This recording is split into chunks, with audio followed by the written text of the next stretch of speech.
Azahri Channel, kita dari Ngimbang menuju Babat. Ini melewati Gunung Pegat, ya agak pelan karena padat kendaraan dan ada kemacetan dari arah Babat ke Ngimbang atau ke Jombang ini. Inilah Gunung Pegat, ya, gunung yang dibelah supaya tanjakan tidak terlalu tinggi dan gunungnya juga nampaknya bukan gunung batu keras, ya, semacam gunung kapur. Assalamualaikum warahmatullahi wabarakatuh. Alhamdulillahi rabbil alamin. Wassalatu wassalamu ala ashrafil anbiya'i wal mursalin Sayyidina Muhammad wa ala alihi wa ashabi ajma'in. Jumpa lagi Sobat Azahri Channel.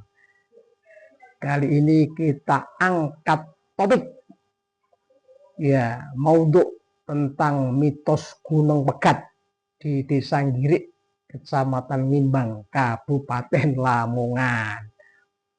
Jadi yang disebut Gunung Pegat itu jalan, ya, dari Ngimbang ke Babat. Kalau kita dari Jombang mau ke Lamongan lewat Babat, itu ada sebuah jalan raya yang membelah gunung, ya. Ya, seperti gunungnya batunya tidak terlalu keras itu, ya. Gunungnya itu dibelah, digali sehingga tanjakannya tidak terlalu tajam lah. Di Gunung Pegat ini banyak mitos, ya, yang diyakini masyarakat setempat, ya, dan bahkan masyarakat dari daerah lain, Lamongan, Tuban, Bojonegoro, Jombang, ya. Apa mitosnya? Nah, mitosnya itu kalau kemanten baru atau mau menikah melewati Gunung Pegat, itu nanti diyakini rumah tangganya akan pegatan, akan cerai, akan bubar itu. Nah, supaya lewat sana tetap selamat, itu ada ritualnya. Ya, ada ritualnya, harus melepas ayam hidup. Nah, itu katanya mitos itu dari orang tua-tua, dari mulut ke mulut. Bahkan katanya di Gunung Pegat itu ada ular bertapa sampai jadi batu yang dimirip-miripkan kepala ular, ya, padahal batu itu ya batu biasa. Itu mitos, pemirsa. Jadi mitos itu kalau dalam bahasa agama kita kenal dengan khurafat, cerita-cerita, dongeng-dongeng yang tidak jelas asal usulnya, itu namanya mitos, ya, khurafat. Biasanya mitos ini dibarengi dengan takhayul, khayalan-khayalan, ya. Kalau tidak melakukan ini maka nanti akan berbahaya, akan timbul bencana, akan timbul mandorot, timbul malapetaka. Itu namanya mitos, pemirsa. Jadi biasanya kalau dulu itu istilahnya menyatu antara TBC, takhayul, bid'ah, dan khurafat. Bid'ah itu kemudian menambah-nambah aturan agama. Karena adanya takhayul, khurafat itu maka timbul bid'ah, ya, tambahan-tambahan dalam ritual. Bagaimana kita menyikapi mitos seperti ini? Ya, tentu kita sebagai mukmin, orang yang beriman, ya. Kadang-kadang kan kalau ditanya dia ngaku Islam, ngaku iman, tapi kalau ditanya hal-hal seperti itu dia bilang ya percaya tidak percaya. Nah, itu tentu pendapat yang lemah, yang keliru. Seharusnya dengan mitos-mitos itu kita tidak percaya. Ya, kenapa harus kita tolak kepercayaan semacam itu? Karena adanya maborot, adanya manfaat itu hakikatnya dari Allah. Jadi tidak ada yang bisa memberikan pertolongan, bisa memberikan celaka kecuali Allah Subhanahu wa taala. Dan itu sudah digambarkan oleh Allah Subhanahu wa taala bahwa orang-orang jahiliyah, penyembah-penyembah berhala, pengikut mitos, pengagum mitos, begitu. Di dalam Al-Qur'an dijelaskan. Surat Yunus ayat 18, Allah berfirman, A'udzubillahi minasyaitonirrajim.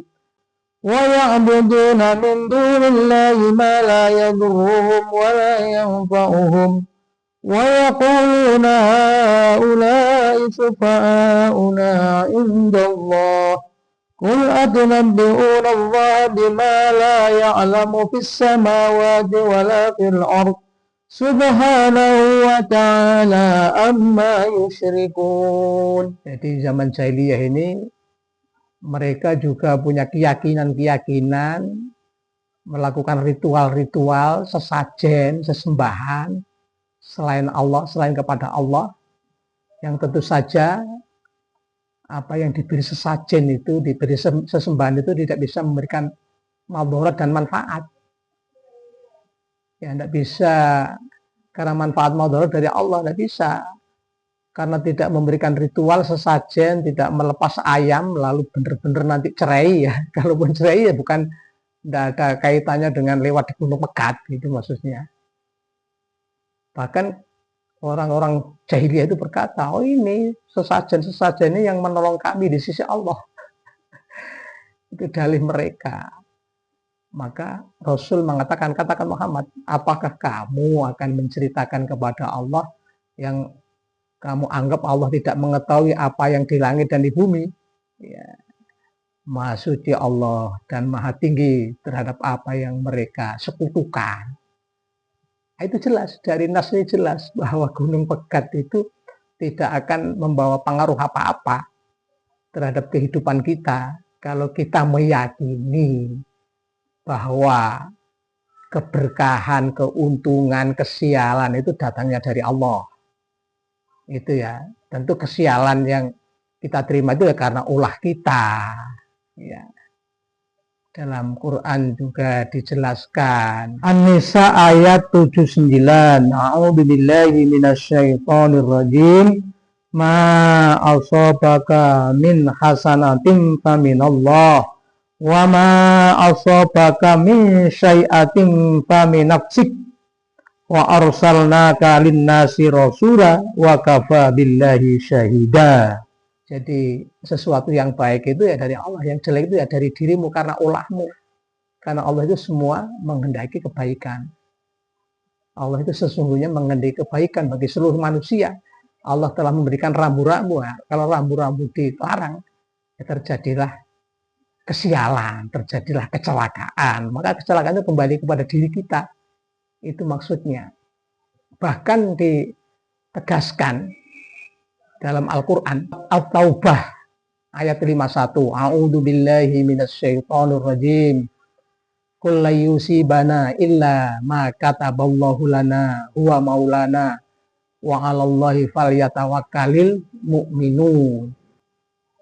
Katakan Muhammad, ya, tidak akan menimpa kepada kami suatu musibah kecuali Allah telah menetapkan musibah itu akan terjadi pada kita. Wa maulana, ya, Allah itu adalah pelindung kami. Maka hendaklah bertawakal orang-orang yang beriman. Jadi orang beriman itu harus yakin bahwa bencana yang diterima, ujian yang diterima itu karena Allah sudah tetapkan. Dan kita tetap berlindung kepada Allah. Dan semua mukmin juga harus berserah diri kepada Allah. Yang penting kita sudah berikhtiar menjalankan ketentuan dengan sebaik-baiknya. Adanya musibah itu ya dari Allah. Kalau kita sudah lewat di satu jalan dengan berkendara, kendaraannya lain jalan, ya, pengemudinya, supirnya dilengkapi dengan dokumen-dokumen resmi, SIM dan lain sebagainya, ya. Kemudian terjadi sesuatu, insiden, musibah, ya itu tentu dari Allah. Kalau kita ini berjodoh, menikah, ya, memilih pasangan sesuai dengan guidance petunjuk dari Allah, kemudian dalam menit rumah tangga, itu kita juga sesuai dengan aturan Allah, dengan norma-norma Islam, kemudian kok terjadi firaq, perceraian, ya itu sudah kehendak Allah. Jadi sekali lagi, mitos-mitos Gunung Pegat, Dinggirik, Ngimbang, Lamongan itu tidak benar, harus kita singkirkan.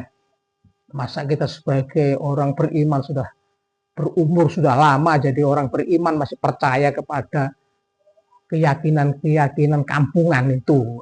Kalau itu orang kampung tidak berpendidikan ya wajar, tapi kalau seperti kita orang sekolahan, orang terdidik, apalagi tokoh agama masih percaya seperti itu ya sangat naif.